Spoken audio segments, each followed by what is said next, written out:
রাহমাতুল লিল মুমিনিন। রব্বুল আলামিন বলেন দুনিয়ার মানুষেরা রে কোরআন এসেছে মানুষের সেবার জন্য এবং কোরআন এসেছে মানুষের রহমতের জন্য।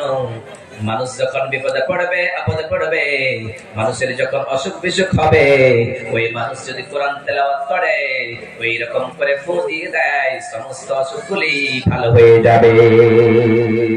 আবার যদি বলা হয় কোরআন বলো বলো বলো, তুমি আর কিসের জন্য এসেছো?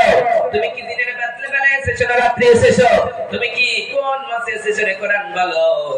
কোরআন বলবে শাহরু রমাদান আল্লাযী উনজিলা ফীহিল কুরআন, আমি কোরআন এসেছি রমজানুল মুবারক মাসে।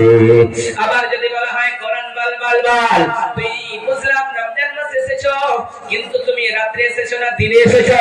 কোরআন বলবে ইন্না আনজালনাহু ফী লাইলাতিল কদরি ওয়া মা আদরাকা মা লাইলাতুল কদরি লাইলাতুল কদরি খায়রুম মিন আলফি শাহর।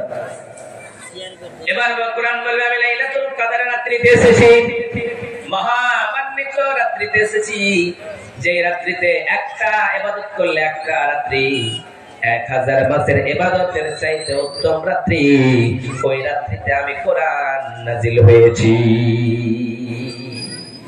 এতগুলো ডিটেইলস কোরআন নিজের বর্ণনা করতে গিয়ে, নিজের পরিচয় দিতে গিয়ে আল্লাহ সুবহানাহু ওয়া তাআলার কাছে এইরকম করে বলে দিল।